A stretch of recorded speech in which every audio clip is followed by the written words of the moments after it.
The French defense is a dynamic way to play with black. Thanks to a subscriber for suggesting to look at the French. So firstly, what is it? White starts off with e4. We have e6, d4, d5, and our subscriber suggested to look at the Tarrasch defense, named after a famous player, Siegbert Tarrasch. This move is knight d2. So the point of this move is to defend the knight with the pawn. Now you might be asking, why not put it here? Well, this is a totally different variation. You give black this additional option of bishop b4. But if you defend the pawn with the knight here, bishop b4 is not possible because c3. So after knight d2, there are going to be two parts to this video. Firstly, I'm going to recommend c5. And in the second part of the video, I'm going to recommend knight c6, a riskier option. So first up, let's look at c5. We strike in the center. There are many ways for black to respond. So first up, we are going to look at the worst response, which looks good, which looks logical. You play c3 to defend your center. But now you take the pawn.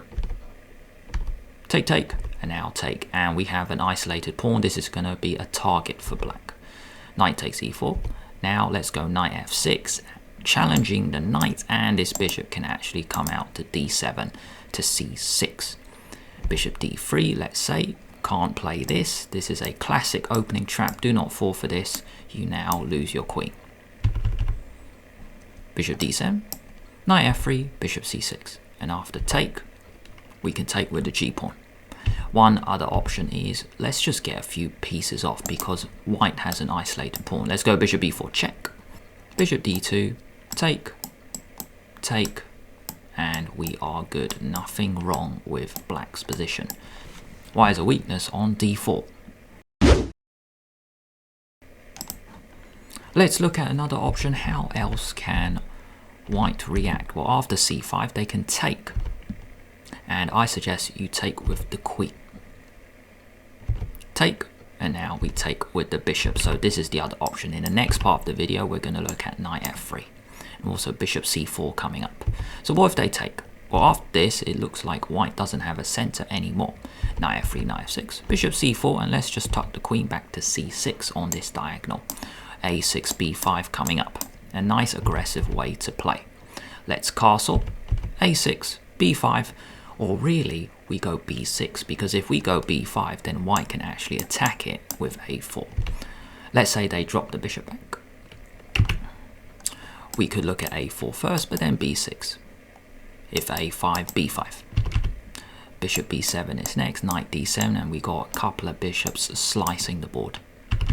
Let's say white drops the bishop back to d3, knight d7, nice structure here. Nice setup, the knights defend each other. Knight e4, take, drop the queen back, and queen e4 is a threat, so you can't be careless to play b5 or b6 because queen e4, and we lose the rook, so do not fall for this. Let's go knight f6, we defend the square, c3, and we play from here.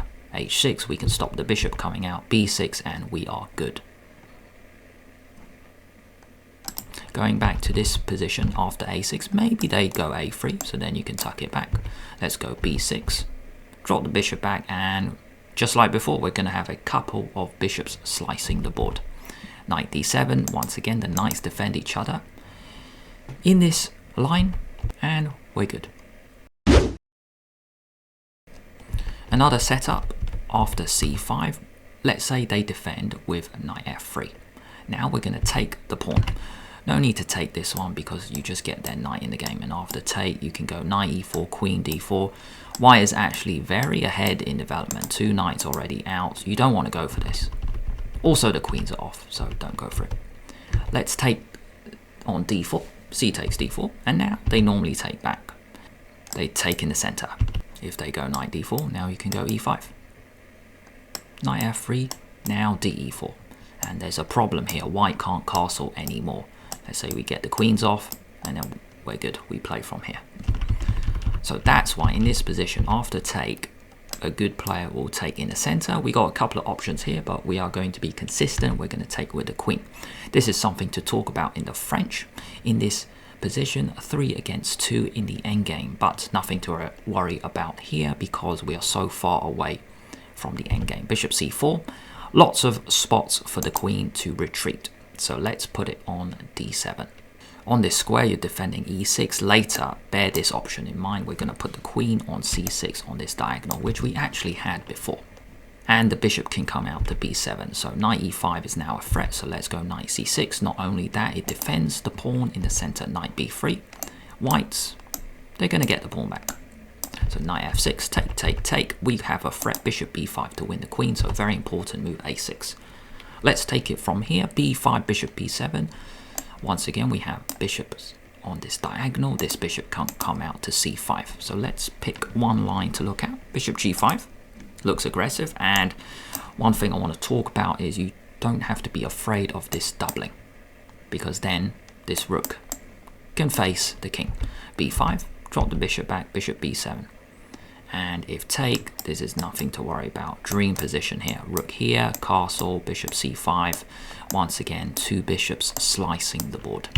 So they should not capture if they go rook e1, because they're going to take on e4. Knight e4 is a great move. So let me explain every arrow. This knight is in the center attacking the bishop, defended by this. This bishop can come out here facing the king. Attacking the knight, I mean, and we got pressure from the queen as well. And we're going to castle next. So a nice position here.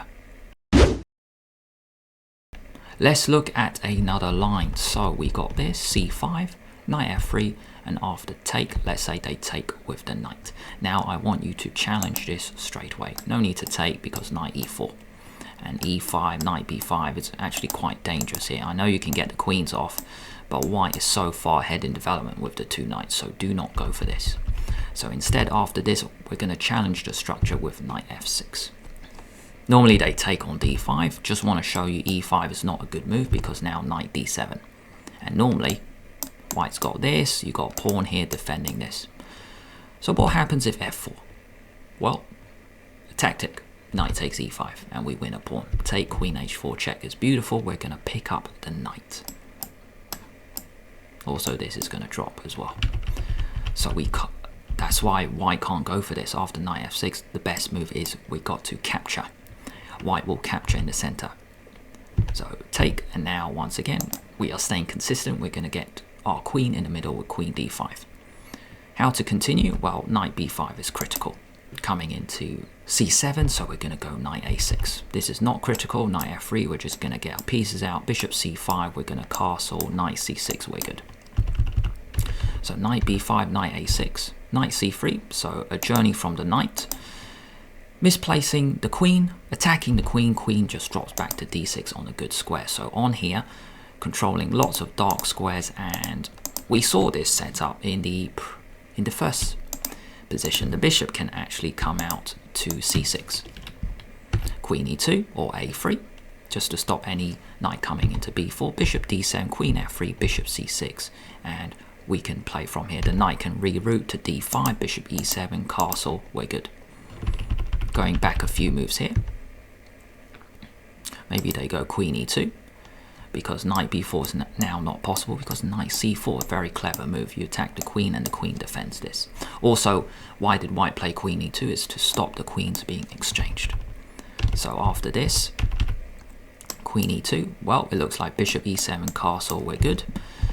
And we drop the queen back to c7, g3, planning to go bishop g2, and let's go queen c6. Let's actually say, well, you're not going to get your bishop on that diagonal, so we go queen c6 before. Remember this idea, which we saw in the previous setup as well. The queen is actually very well placed on this diagonal, and in this line, it beats the bishop to it. Rook g1, and the knight can come in the middle. That knight can go to b4. We are ready to castle. We are good. So knight d5, challenging this knight. This bishop can come out. Bishop d7. We got pressure on the c file. Knight into b4 as well. Knight b4, can't castle. This is a blunder because you take and then check, and then you're going to pick up the bishop. If they play a move like c4, which makes sense, you attack the queen, defend the knight. Let's just drop it back. and then this bishop can come out. This knight can also come out to c5 castle, we're good. Here is part 2 of the video. We're going to talk about the risky setup. So we go again here, knight d2, and now instead of c5, you want to play this risky option, knight c6. So let's check out a few lines. Now, what's the point of knight c6? You are challenging the center straight away, and you might go e5 if the guy lets it. So c3, just like in the previous setup, is not actually the best move, even though it looks okay, because you're going to strike with e5. If they take, now you take with the queen. They can't get the bishop out because g2 hangs. Knight f3, you take, bishop c4, and now a good option, put the queen on h5, bishop e6, castle, we are good. Bishop e6, offer a trade, and we're going to castle next, knight f6, bishop c5, we're good. Even in a position like this, you don't need to worry about that pawn. Castle, check. Black is so fast in development. Going back a few moves here. If they take on e5, we take on e4. And this is no good for white. I mean, they can't castle anymore. So nothing to worry about there. Going back to this point, now, if they are a good player, they're not going to play c3, they're going to play knight f3. Now, why is this good? Because you defend the square twice. So you stop e5. So now I want you to take in the center, very important to capture first, and then now we're going to challenge the knight on f6. A few options here. Maybe the knight goes back, maybe the bishop goes here, or we're going to take. So firstly, let's have a look at the capture. And now we're going to take back. And here, let's consider some dynamic options. We're going to put the queen on d6. And then b6, bishop b7, castle. Rook g8, facing the king. The knight can actually move to e7, to f5, to g6, and is quite an aggressive way to play. Next option, if we take it from here again, knight f3, once again to control e5, we're going to take it in the center. Very important to take, by the way. You can't go knight f6 first because they kick you away. And now really this pawn should be on c5. So it's very important. We're going to take first and then go knight f6. Now what if they don't capture? Now I want you to challenge this knight with h5, an aggressive option. Now if they don't play h4, you're going to play h4 yourself. So if they play h4, now we go queen d6, and here we go again. b6, bishop b7, castle. This knight can come to g4 as well, bishop e7. Even if they play bishop g5, you can go queen d6. Just get out the way. And then here we go again. And one more option, just in case, after knight c6, maybe they take in the center, you just take back. And we're going to put the bishop on d6. Knight e7, remember this setup against this exchange. The two knights defend each other. Bishop g4 and queen d7. And we got a couple of options. If you want to be aggressive, you can castle queenside, play f6, very important. Control the e5 square, g5, h5. Let's go for a kingside attack. Thanks a lot to a subscriber for suggesting the French Tarrasch. I hope I've showed a good option, which is c5, but also a riskier option, knight c6. And it's up to you which one you want to go for in your games. I'm building a community, so if you guys want to post your games below, then I can analyze them and they can go into future videos. Please give this video a like because it really does help out the channel. Subscribe to the channel and hit that bell, so then you'll get notified when I release a new video. If you guys want to stick around, I've got a couple of suggestions here. How to play the Catalan with white, and how to play the King's Indian with black. Thanks for watching.